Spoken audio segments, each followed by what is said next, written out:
This is KLEAN Radio.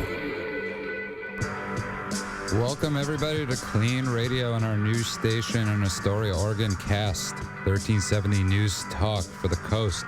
And I'd like to welcome everybody out there listening to KLEAN Radio, my co-host with the most, a man who's been in the business for 47 years, Andrew Spanswick. And I was born into it. You were actually, you were, well, in a sense, you sort of were. Yeah, prenatally. Yeah, you were born into this. But we're a show about addiction, recovery, and all that stuff. So welcome, Oregon. And it's pretty cool. If we keep on adding stations, it's going to be like take up the whole top of the show.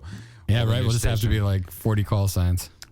So if you want to talk about addiction or anything like that, give us a call. The number is 800-222-5222. That's 800-222-5222. You could find us at facebook.com/KLEAN Radio.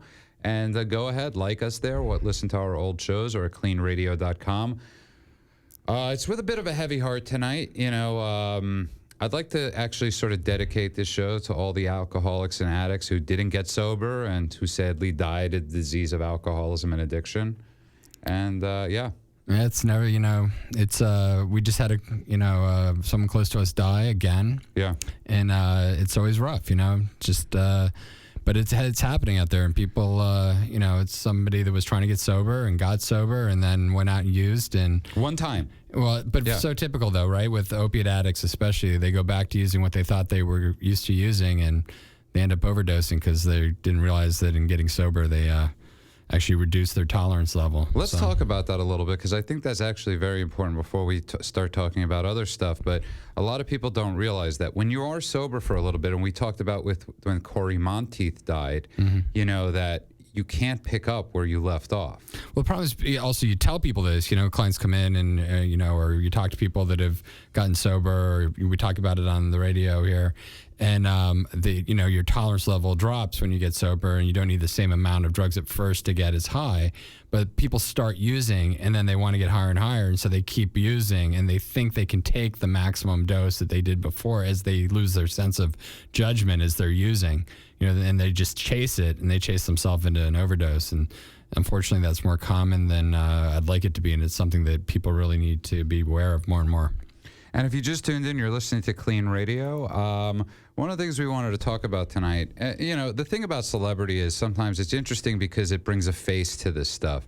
Recently, Oscar De La Hoya, before his biggest fight of his career, he decided to go back to rehab because he needed help. Of his promotional career. Of his promotional career, yeah. And, it's a pretty... Once again, not uncommon, though, that, people will end up crashing out and burning right before a big event. That's usually the way it is. Right, because they're building up and they're trying to maintain their addiction and they're trying to keep it all together, and then they just give up right before. It's like, or they die, and I'm glad that he got himself into treatment, even though he's probably taking a lot of heat for it, missing this big event yesterday night. So some people are afforded the luxury of being able to say, I could take time off from work, because realistically, Oscar De La Hoya has got plenty of money to say, I want to take off time from work. But a lot of times we hear from people, I can't take off from work. I'm going to lose my job if I come to rehab. I'm going to lose my... And partially that's true, but you won't have that job if you continue to use the way you're using. Technically, people aren't allowed to lose their job if they go to rehab. In most states, there's laws that prevent people from being terminated for seeking medical help. But the reality is that people can be demoted, or their jobs can shift, or all sorts of things can happen. So, there can be consequences. But what I found in general is that, at least with most people, if you talk to the employer as the person's in rehab and start working with them right from the beginning, that often the employer is relieved because they've known there's been a problem. And you're actually helping them with that problem. And a lot of the larger employers that we work with in their HR departments, we actually work with the HR people, and we tell them, you got 70, 80 employees, 8 or 9 of them probably have a problem.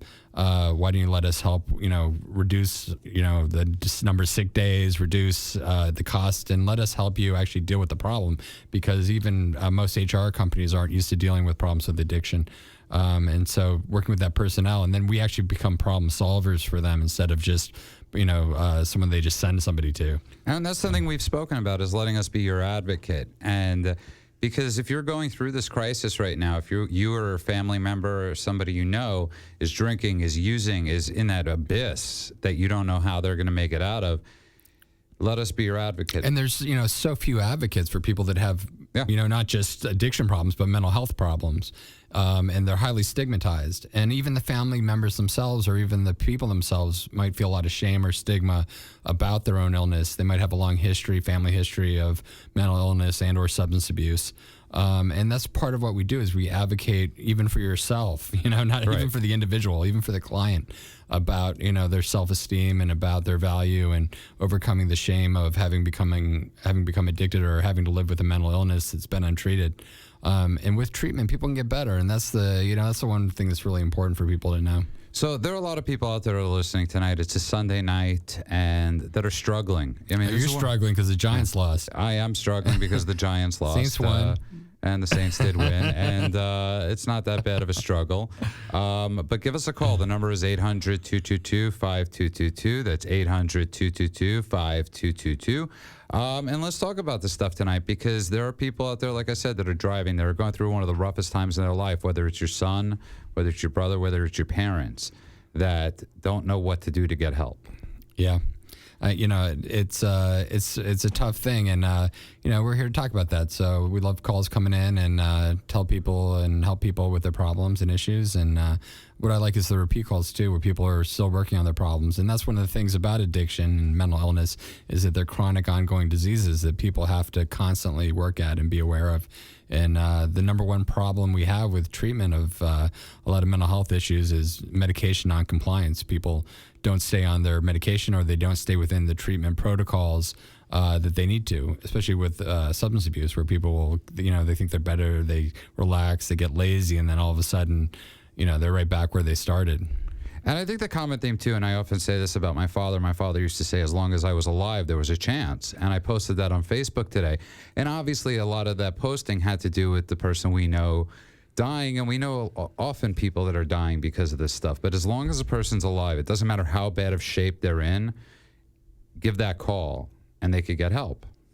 Yeah. And, sometimes they won't. And obviously, this is an illness that takes a lot of lives.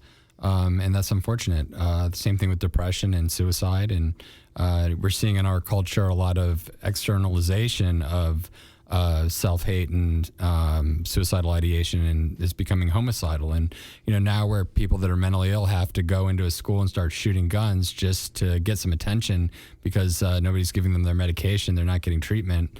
It's a sad state of affairs. And I think as a culture, we really need to look at that. We need to be thinking and talking about solutions to dealing with people that are mentally ill and people that have problems with addiction and people that are unstable. I still think it's people looking at people with addiction and mental illness that it's their fault.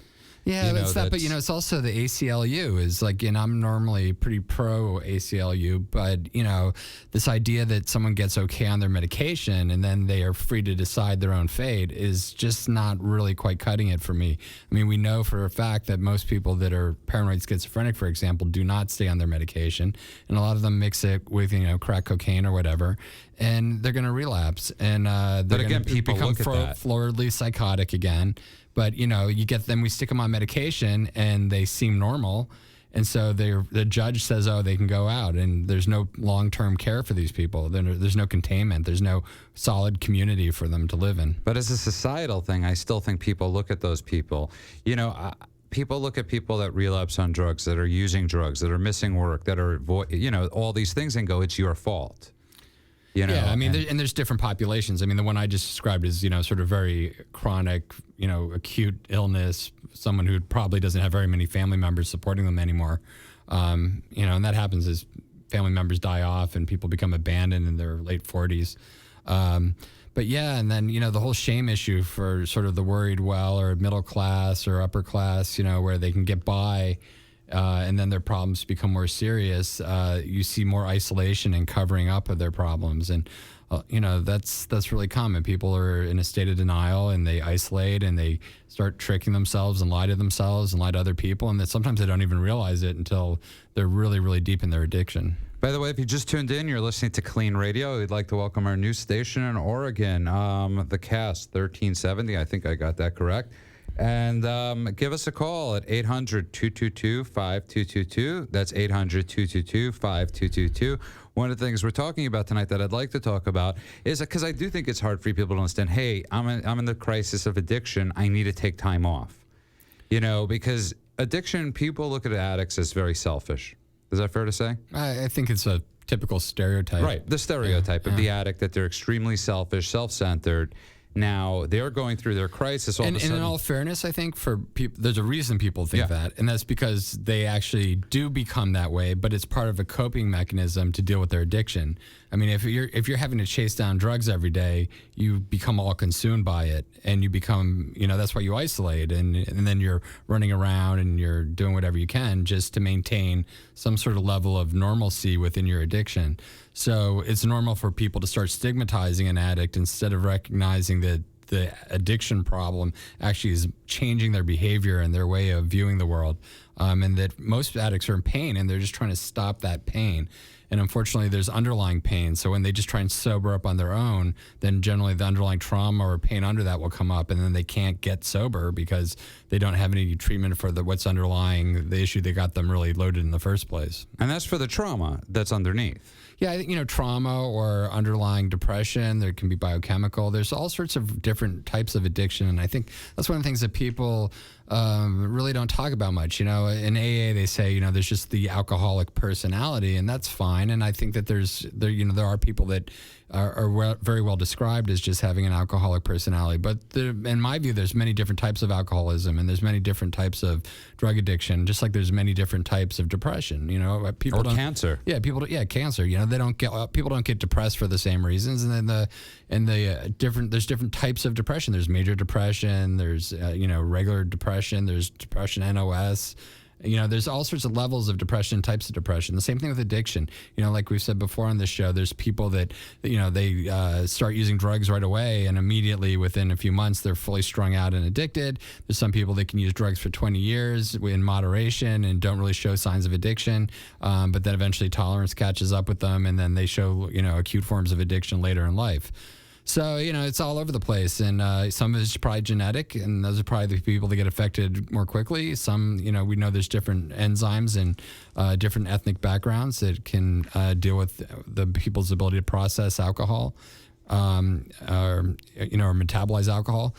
So, it's different for everybody, and everybody's an individual, and, we need to be more forward thinking, I think, in how we view addiction and how we view each individual and how they live within their addiction, how they got there. By the way, if you just tuned in, you're listening to KLEAN Radio. Give us a call. We're in the studio tonight. Obviously, it's just Andrew and I. But one of the cool things, it's just Andrew and I. But that's a good thing. It is. It's a great thing, and chance to catch up. But one of the great things is you've been in this thing for a long, long time. You've sort of seen it all. You've seen from the psych part to the addiction part and everything in the middle. And I think that gives people a chance. That I think people are still very confused about this stuff. I mean, we're in the, and I'm confused sometimes about all the stuff that people throw around. They throw out these terms. And so if you're out there driving, give us a call. If you have any sort of questions, it's 800-222-5222. That's 800-222-5222. We were talking a little bit about Oscar De La Hoya, promoting the biggest fight in his career and having to take some time off from work, which I think is awesome that he was able to do that. Yeah, I mean, obviously he waited till the last minute right before the fight. It's good that, though, he got some help, and, hopefully he'll make it through it. It's one of those things, it's interesting that people aren't really talking about it the same way you would think they would. It's almost like, wow, right? But, I think people realize that he gave up a lot to go in right before the fight. It's like, it obviously has a severe problem, otherwise he wouldn't have done that. Because I still think, and getting back to it, I still think that people generally do look at this stuff as it's your fault. Well, also, I can't really say exact, he's never been a client of mine, and I don't really know for sure, but, you live in the limelight, as a great boxer, and he's got all these, and then Mayweather, sort of is taking a lot away from him by being so successful. And even as a promoter, he's run into problems with that. And, even though he's had tremendous success and he's extremely famous, that can be a double-edged sword. And, it can lead to a lot of like covering up pain, and people are like, oh, he's rich, he's good looking, he gets all the girls he wants, who cares, or guys, or the guy, whatever. But the truth of the matter is that pain is pain, and people still feel it no matter what they have, whether you have very little money or whether you have a lot. In fact, when I've had very little money, has sometimes been times I was the most happiest, because your expectations are a lot lower. less to think about. Right, yeah, you have less to manage. So, more money, more problems. And I think that, people tend to think negatively about people that have wealth, fame, or money, and then a problem with addiction, because they see it sort of as like, well, you have no reason to be upset or feel any pain. And what I always tell people is that, whatever you feel in terms of a feeling is the same for everybody. Money doesn't stop you from feeling, or age. Yeah, or from feeling depressed.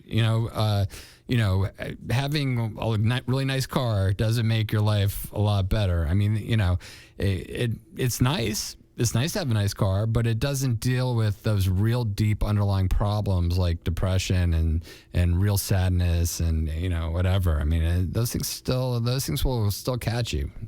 So getting back to it, I think it's important for people to know that like you said, if you are going through a problem and you do have a job, you do have all these things, the odds are that your company does have some sort of EAP, employee assistance program, that you won't get fired, that you actually have the ability to go and get treated. Yeah, generally I tell people, don't even worry about that. Give us a call and let us help you with that. Let us figure out for you what benefits you might have, and because it's a minefield getting through all that. And plus, if you continue using, you won't have the job. Yeah, I mean, that's inevitable. Right. I mean, people that are addicts can't maintain solid employment at some point. And, I hear it every day, oh, I only drink really, really hard, like, Thursday. Yeah, weekend whatever. warriors. Right, yeah, and like waking up in a pool of vomit on Sunday morning, and, then they're not productive.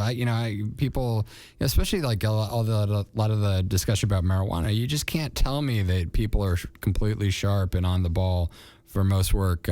And there was a study done that said that a lot of accidents happen not when people are actually using, but when they're hungover the day after, like smaller accidents like fender benders and stuff like that.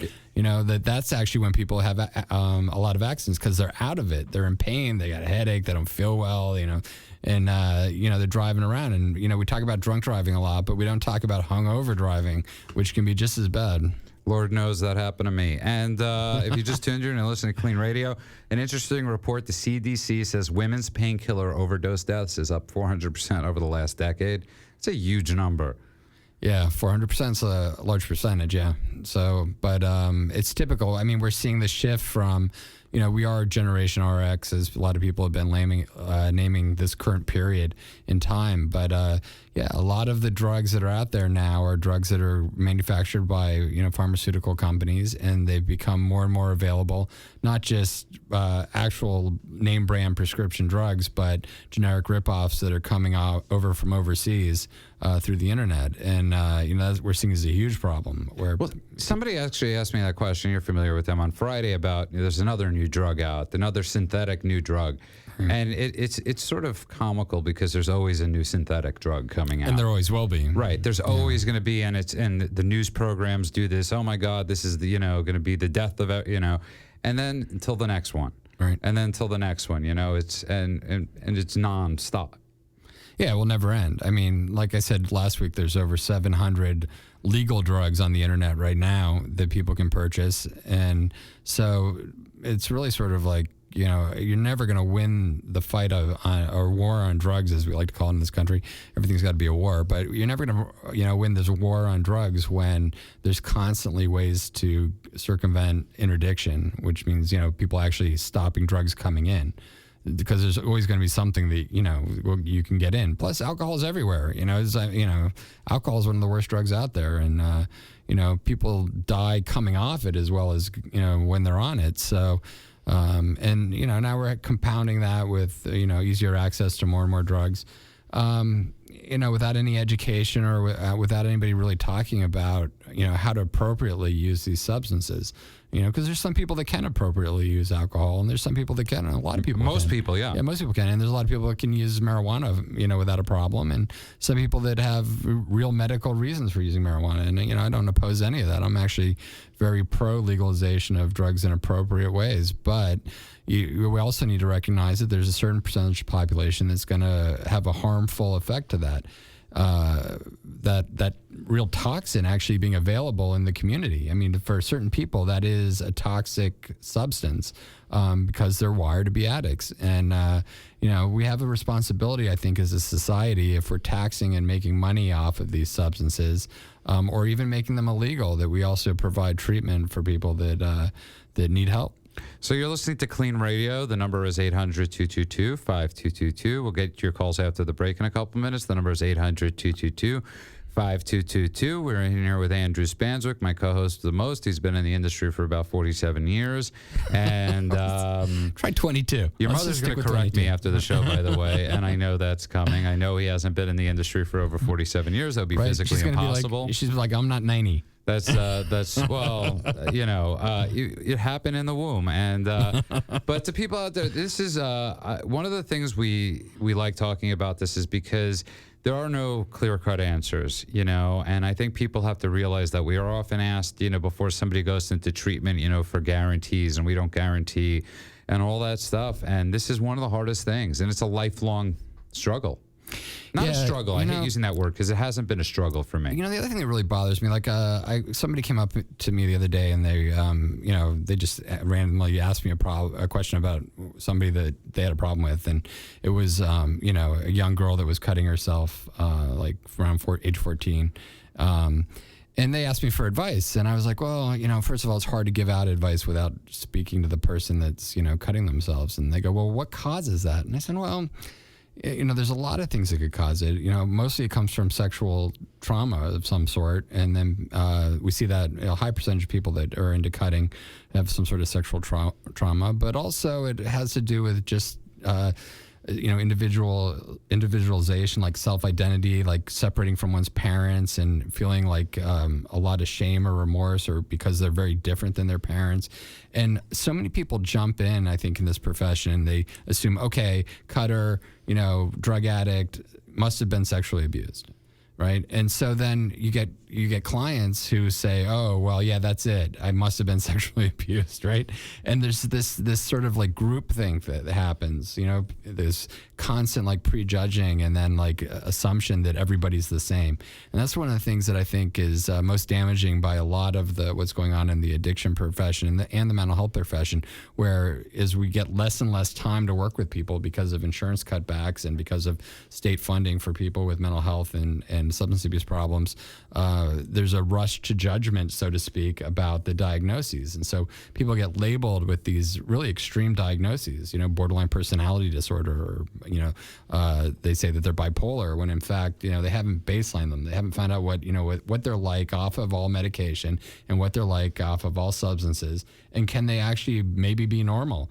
And not need a lot of medication or not need a lot of long-term intervention. Well, that's and actually certainly an not interesting need thing. the stigma of being labeled as borderline personality disorder or bipolar or schizophrenic or whatever, when in fact they might just have a drug-induced psychosis. Let's talk about that after the break. I'm actually interested in talking about that because how many parents in Gen RX, their children have been on this stuff since they're like 2 or 3 years old. Since they were and, I'm sure there's so many people out there that and are so confused by this. You're listening to Clean Radio. The discussion continues in a couple seconds.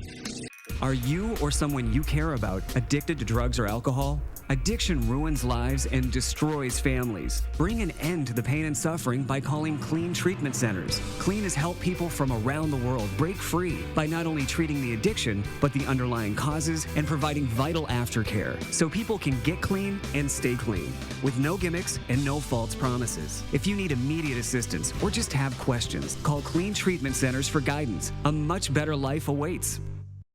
Now back to Andrew Spanswick and Judah Friedman. Welcome back to Clean Radio. Let's welcome our news station in Astoria, Oregon, Cast 1370 News, Talk for the Coast. The number here is 800-222-5222. That's 800-222-5222. Before the break, we were talking about, and I really want to get into this because we call this generation, Andrew, Gen RX, and how many kids out there since the age of 5, their doctor said, they're bipolar, they're ADHD, they're ADHD. There's always a new, have been on pills since the age of 5.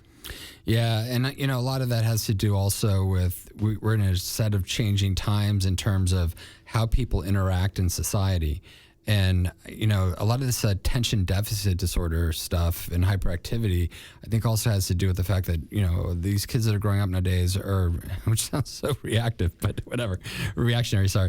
But is that, they grew up on the internet and they're growing up in multimedia and they don't really interact in ways. It's funny, when we were growing up, people would complain about, well, before us, it was books. Books would make you go mentally ill. Right. And then it was television, right? Like the television would melt your brain. And now people just are constantly in front of some sort of screen. I think they're finally correct. Yeah, And, it might finally have hit. Yeah, because now essentially you have all those things in one spot. Well, there is a compulsive nature now to social media and phones. Phones are so interactive and they're constantly beeping.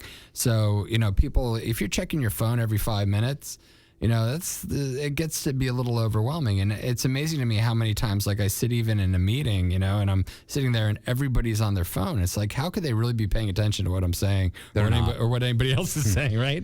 Like if they're just all on their phones, it's like, put the damn phones down. We got to do some work, but people think, oh, I can multitask. And it's like, nah, you really can't, Right. You can really concentrate on one thing and then you can kind of hear something else, but you're not really thinking about or processing the other thing. And I just think people we were training generations of people not to actually take any one thing seriously. And not have to work, okay? And I joke about this, but partially I'm being honestly, it used to take work to do bad things.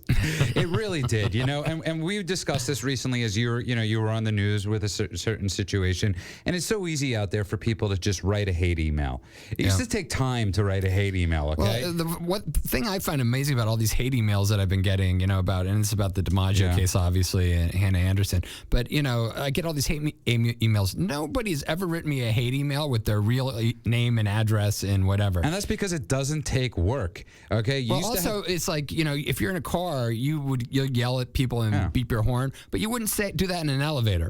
Right? And it's like email's even worse. It's like email, I don't even have to declare who I am. I can just say whatever I want. It's like and that's I get, is that honesty? I don't know. I mean, to me it's just venting, and if you're not going to put your name on it and you're not going to really own it, then to me it's not really, you're not really fully processing what you're saying. You're not really, if you don't have like the gumption to actually take ownership for whatever your opinion is, then how strong can your opinion really be, or how valid can it be? If you're not even really willing to own it. I mean, I see you're definitely passionate about this situation. I'm just tired of people emailing me when they're, too scared to put their own name in email. I'll respond to any email if you give me your name and phone number. So okay, and if you just tuned in, you're listening to KLEAN Radio. We're a show about being spiritual. No, just joking. But here's the thing. Again, it's. I think this even goes to with addiction and all this stuff. Everything is right here, right now. It used to, when we were growing up, and listen, we're not that old, but when we were growing up, it took time. You had to figure out a way to get stuff. Now it's like instant. It's like, it's like this chain. Where do I get the drugs? Within 2 seconds. I mean, in the old days, if you missed your phone, you left the house, you were in. But it's everything. It's everything from down to information. It's like you don't really have to know anything anymore. You just Google it. Yeah. And people think that what they read is right. And, some of it's right, some of it's wrong. But the ability to discern what's right and wrong is getting harder. And, and that's part of the problem with like addiction, like and drug use, and like the information out there is so bad generally about, what's really going on. And then, or people think that, because they can go to certain sites and check their ecstasy pills to see what's in it, that somehow that makes it okay. It's like, oh, I know what's in my ecstasy pill. I'm like, what's sticking it together? Yeah, no, it's really mind-boggling. I mean, when I was in Britain last, a couple months ago, they were cutting bad ecstasy pills in half and then they were putting methamphetamine in the middle and then super gluing them back together so that they would sell for more money because they were stronger. And it's like, you really want to eat a pill with super glue and methamphetamine in the middle and like think that you're just on a hallucinogen? It's like, there hasn't been real MDA around for a while. So I'm going to tell you something funny, which brings us to a side point. There hasn't been like mumps or rubella around in this country. You get people who aren't immune, giving their kids. I mean, this is the funny thing. This is one of our pet peeves, right? That people will take all sorts of weird illicit drugs, but they won't get immunized. Yeah. It's like, oh, yeah. Or antibiotics. Like somehow that'll affect your body. We had measles eradicated, and now everybody's getting measles because they won't get vaccines for their kids. Some stupid doctor, which what they've proven was incorrect. The guy was scamming the whole medical industry. It's like, it's just amazing to me that what little trust we have in the right things, and then when it comes to like the hedonism with drug use or whatever, it's like, it doesn't matter what I do. It's fascinating. By the way, if you just tuned in to listen to Clean Radio tonight, Andrew and I are in a bit of a rant of what we don't like. And give us a call. The number is 800-222-5222. That's 800-222-5222. Let's go to Jimmy in Jersey. Welcome back to Clean Radio, Jimmy. What's going on, guys? How are you? You tell us, Jimmy. Tonight? Man, you guys always talk about some good stuff. Cool. At least somebody thinks so. And you're pretty much right about the whole MDMA thing. It hasn't been around since like 98, 99. Right now, it's just the limelight. The club, you mean? Really true. I want to touch on that bipolar and old ADHD thing. I've been classified with ADHD for years, and I never wanted to take that medication. And the bipolar thing is something they diagnosed me with in rehab, and they're blaming that on my years of drug use. Yeah, and these are easy outs for what really constitutes. See, a lot of people don't realize that these diagnoses, for the most part, were created within the DSM 1 through now 5. Right, yeah. And with that diagnostic and statistical manual, which is what it is, was really created so that they could define things, so that they could then create the ICD-9, which is the billing codes.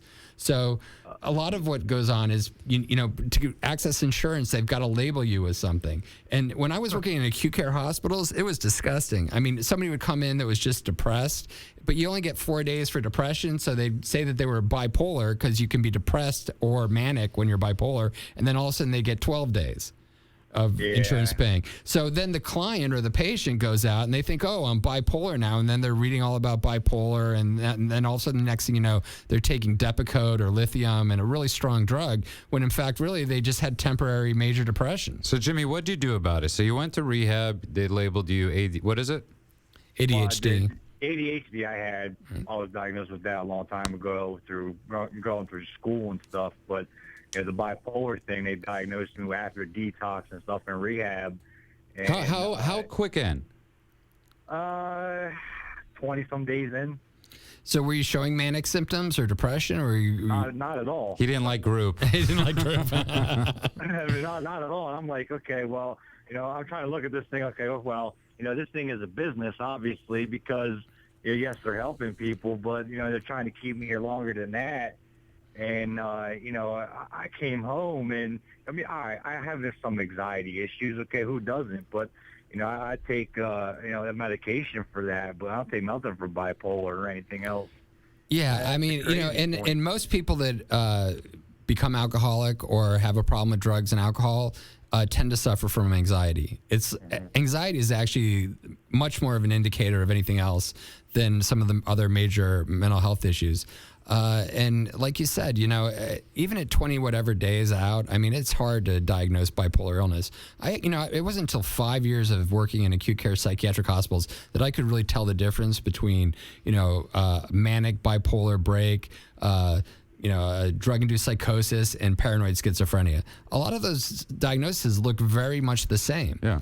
And so, if you only got 8 days or 12 days to look at somebody and give them a diagnosis, they just slap on these diagnoses. And I get clients and patients that would come back in and they'd have 4 different charts. I'd actually go back, very few people would do this, but I'd actually go back and order the charts from all the different places they'd been, and there'd be a different diagnosis on each one. And these are qualified psychiatrists that are putting these things on. Jimmy, how you doing now? Me, I'm doing very well. I mean, like I said, I take some medication for anxiety and stuff, and it's pretty much level playing field. I mean, it's a good, clean living, man. Stress free and just laid back kind of thing for me. That's great. I mean, there are some non-addictive, good anti-anxiety agents. And, people that are against those medications, I'm like, yeah, they don't really understand that there are non-addictive medications that can help with depression and anxiety. And relieving those symptoms then stops people from being triggered into using other substances to try and self-medicate. Because it's the doctors in the 12-step meetings that get confused between the pain meds and the... Well, most people aren't qualified or trained to know what drugs are what. And, people think they can just look it up on Wikipedia and all of a sudden they're a genius. Dr. Koh, who we work with a lot, Dr. Koh is a psychiatrist I've been working with since 1991. And he'll be one of the first people to tell you that, it's very hard to pick the right medication. And it's a guessing game. It is. I mean, we're just now getting some genetic profile where you can get indicators of what medication might work the best for different people, especially with SSRIs, which are a form of antidepressant. But this is new technology, and it's expensive right now. So we're so early in the game of being able to actually get the medication right the first time. So your average patient, you might have to try 2 or 3 different SSRIs, regular antidepressants, before you get one that the side effects don't come out and that you get the right response. And it takes real monitoring by a physician, and it takes real dedication of a patient to recognize and log their behavior and their mood, and then be able to report that effectively back to the doctor. By the way, if you just tuned in, you're listening to Clean Radio. We're on the phone with Jimmy in New Jersey. Give us a call at 800-222-5222. That's 800-222-5222. Jimmy, before I let you go, I want to know something, because you're in Jersey, and a lot of times people feel the stigma, and I'm a big advocate for the 12 steps. It saved my life. But one of the issues I had a little bit was that some people there were anti-meds. How do you resolve that? How did you resolve that? Because I know you're sober. You brought up a very good point real quick before I end the call with you guys about that, trying a couple different medications for anxiety to get it right. And that was exactly it. For me, I have no problem taking, 1 pill a day if it's going to keep me on a level playing field. I don't have no stigma with that at all. But you're right. A lot of people do in recovery. They want to be, I don't want to take no pills to be, it's like this. Or worse yet, they're told by their sponsor not to take anything. Exactly. Yeah. I think that's so misleading information. Yep. I mean, for me, I say 1 pill a day and I'm good. I don't care what a sponsor says. I go by what my doctor says. And I like it, so if anybody's got a problem, they could go to Jimmy in New Jersey. He's on our Clean Facebook page. And Jimmy, it takes a lot of courage to come out and say, that you need extra help. And it's sort of funny because Andrew and I always talk about this, that in the literature in the 12 steps, it says this probably won't be enough. You might need to seek outside help. And sometimes people actually forget that. Well, absolutely right. I think they can kind of, in the program of 12 steps, you can get off track. I mean, it's right, like you said, it's right there in the book, man. Yeah. Jimmy, thanks a lot for the call. I appreciate it. I love the show, man. Keep it up, guys. Hey, I really appreciate that. Thank you, Jimmy. And if you just tuned in, you're listening to Clean Radio. That was Jimmy in New Jersey. Give us a call at 800-222-5222. That's 800-222-5222. The interesting thing, Andrew, is about radio, about TV, is if somebody tuned in for a certain second, they'd be like, who are these guys that are anti-ADHD and bipolar? We're like the total opposite. Well, it's not that I'm I've worked for a long time actually treating bipolar illness and attention deficit hyperactivity disorder. But, there's different lines. And I think that, part of the problem is that a lot of general practitioners are just handing out these medications based on the fact that we've lost a lot of skills, and this is going to be a touchy subject, but feminism to some degree has really changed the roles between men and women. Yeah, feminism ruined it all. I would say it didn't ruin it all. Let's not get shot. But what happened with feminism is that we totally changed the roles of the traditional family. right? We said that women are equal to men and everybody's the same. And they're not. Well, it's not just that they're not. It's that we left a whole bunch of skills and talents that just went away. It's like, my mom, when I was getting raised, she said, you better learn how to cook and clean because I'm telling you, no one you're going to marry is ever going to know how to cook and clean. And you know what? She was absolutely right. I was like, I can cook and clean better than any female I know almost. So it's like, but that's what's happened is that we've lost our way in terms of, and I'm not saying we should go back to just complete traditional values because obviously it's very important for women to be individuals and to be able to express themselves and participate in society the same way. Oh, come on, the same way as men. But at the same point, we have issues about how do we deal with kids? How do we deal with raising children? How do we deal with, integrating a set of values and morals that we can teach people? How are we going to deal with, conflicts within the family or when your child all of a sudden has a problem or is depressed? And who's going to take on the role of nurturing and caring? And now that we sort of all become rugged individualists, both men and women, there's no soft spot in the family anymore. And men who actually try to take on the role of being the primary parent often get criticized. They're demasculated and whatever. So we've just lost the whole feminine role, the value of the feminine role within our society. And so you get all these children now and all these young addicts that basically they have no role models as parents from their parents. They're friends. Or their friends. Yeah. There's just a No, lack I'm of saying understanding. their parents have become their friends. Yeah, and not parental. There's a reason we have a 72% divorce rate or whatever the hell it's at this month. There's the traditional family, the traditional structure doesn't work anymore, and a lot of that is socioeconomic.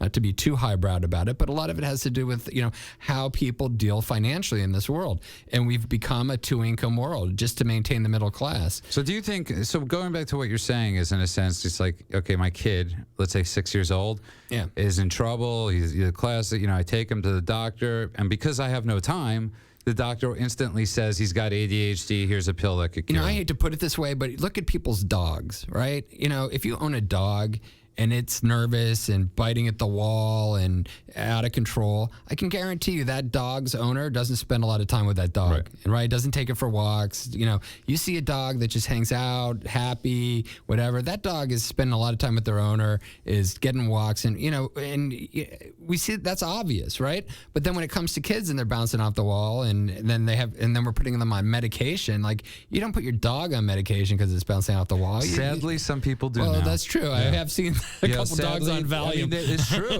We have dogs. We actually had one at the treatment center that was on more Valium than the patient. I was like, holy mackerel, that's crazy. But it's amazing what people are doing nowadays. But yeah, there's some primary issues, that we have to deal with. I think as a culture and society that we're going to have to address. And traditional sort of just say, oh, let's just go back to traditional values is not. You can never go backwards. We're a society that's progressing and moving forward. And medicine's doing that. Medicine's getting better. We are getting better pills. We can deal with a lot more problems with medication, which I applaud. But there's some things that medication is not going to solve. Medication and things that are addictive and alcohol. Alcohol has never solved the malaise of human beings. It's never solved the quintessential problems of what is the purpose of living. I'm very glad, though, that when I was getting sober many, many, many years ago, was that I really wanted them to put me on a pill. That was like I would take all these tests. Who doesn't want the magic pill? That's right. I Who remember they would always ask me like all these questions, and then I was going to think, oh, they're going to say you belong in the padded room, and that's it. Problem resolved. And they never said it. And I was always trying to figure out, did I not give the right answer?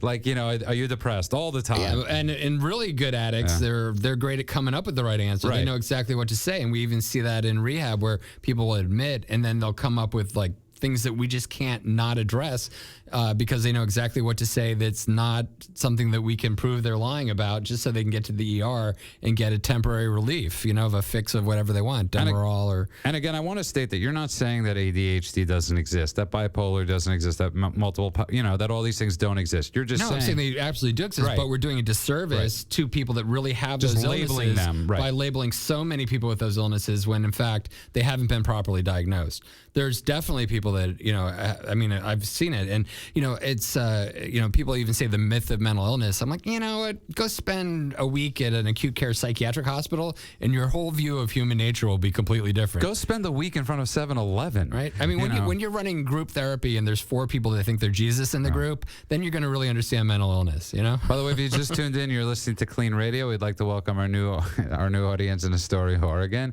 Welcome to this type of lively discussion. And I think it's actually interesting because we have a facility up in Washington State and Oregon. In Oregon and Oregon, right? Oregon. Yeah. And soon other places around that area. But I think it's interesting because I think the dialogue there sometimes is different than the dialogue, where we are in West Hollywood. We're really lucky that we get to talk about this stuff, because if you go into certain other areas, this stuff isn't usually talked about. It's more frowned upon. Even when we started doing this show for a long time, we were frowned upon. It's much more conservative, and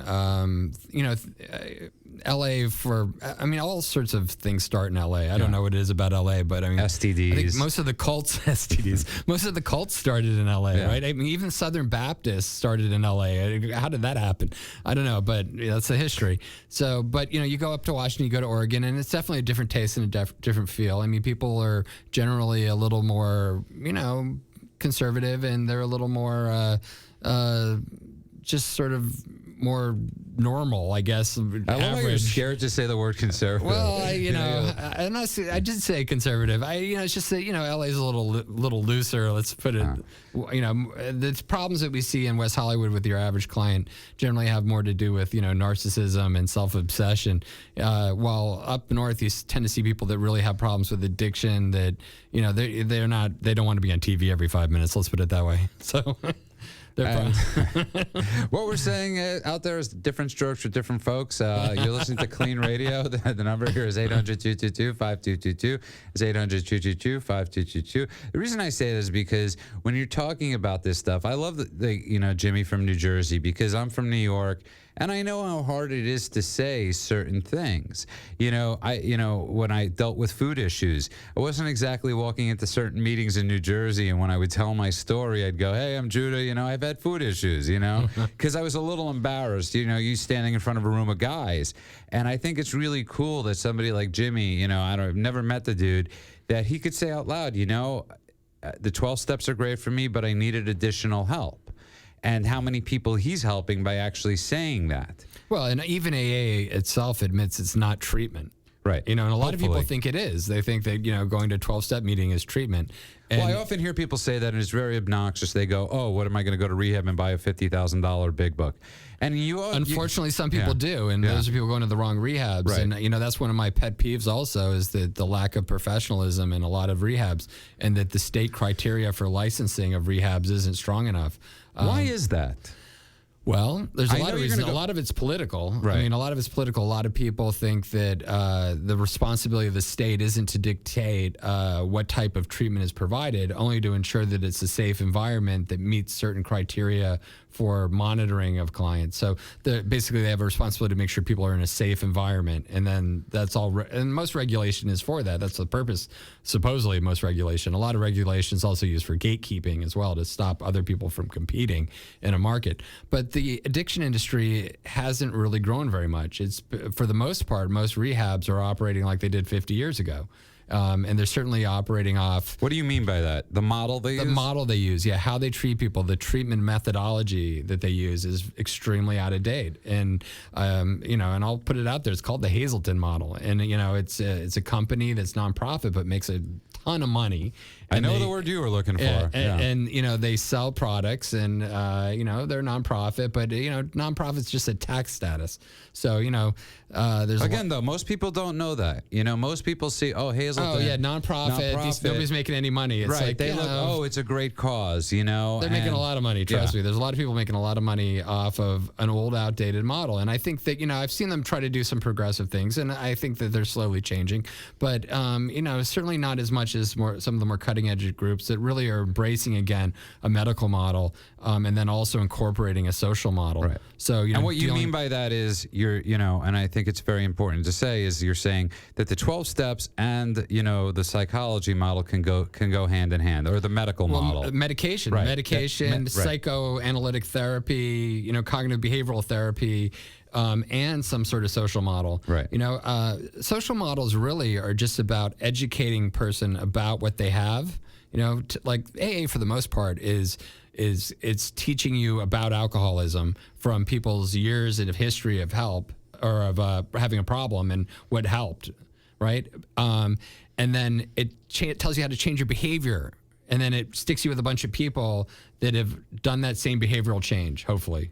A lot of them haven't. The stats show that after 10 years, only 1% of the people actually are still coming back to AA and have stayed sober. So the stats are really pretty bad. A lot of people, though, do get sober in AA and then just stop going over time. And there's some people, though, that it works for. And, like me. Yeah, and I'm fine with that. People that you're going to stay sober and can go to AA for 20 years, that's great. We're running out of time. It's not the only thing. Let's go to George in Inglewood quickly. George, welcome to KLEAN Radio. Hi. Hey, George. How are you? Fine. I don't know about my problem with alcohol or how much of a problem I have. I guess you would call me a highly functioning alcoholic. I don't have to drink the whole six-pack. I don't have to drink the whole pint or the whole fifth. I just enjoy drinking, but I do it daily, and I don't like the idea that I do it daily and that I really miss it if I don't. I've quit for a year 3 different times just to prove to myself that I could. So I just wanted to know your assessment of that. Well, that's really common where people will quit for a while and then they think that they don't have a problem. Right. But, what I would say is that forget the term alcoholism for a second, because the problem that you described was not necessarily alcoholism. The problem you described was that you don't like the way you feel about the fact that you're engaging in a compulsive behavior. Right? Or exactly, like why I quit smoking because I just couldn't stand the fact that it would cause me to wake up in the middle of the night and find out I didn't have any cigarettes, and it had the authority to make me go and get down to a 7-Eleven and get something. Right. So, and that's an addiction. That's an addiction to nicotine. So, there's different types and levels of addiction. The question really is, do you not feel good about yourself? If you don't feel good about yourself in the behavior, and you're contemplating, and yet you keep finding you're compulsively having to use some substance, that is addiction, and that's just the level of addiction that you're at.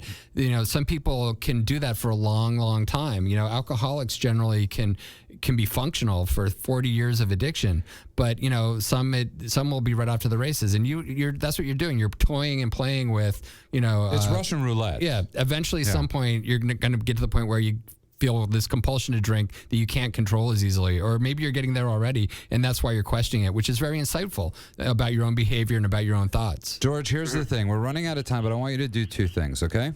Okay. I want you to try for the next week, okay? Try to not drink. Try to not drink for the next week. For the next week, starting tomorrow. And more importantly, not only don't drink, but then see what thoughts come up. Like, what are you thinking about? What is the feelings or thoughts about what might make you want to drink in those few days when you don't? And then give us a call back next week. Give us a call back next week. And George, listen here. Take this number down, okay? Hold on 1 second. I get a pen. Okay. If you just tuned in, by the way, we're running out of time. I'm going to give George the emergency number in case he needs it. George, you got a pen?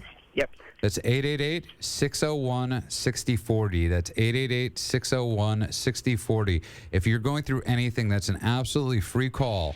And if you're, like on Tuesday, not drinking and you're Can't believe we're out of time. Definitely give us a call. I want you to call, George, okay? And call us next week and tell us those feelings and what came up, okay? Okay, George? Thank you for the call, George. I want to thank everybody for, we're really running out of time tonight. I want to thank all our fans on Facebook, everybody out there that listens. Andrew, have a great week wherever you will be. I will be in New York, and I'll be back, though, for the show on Sunday. And I will be at Starbucks, and the discussion continues at KLEANRadio.com.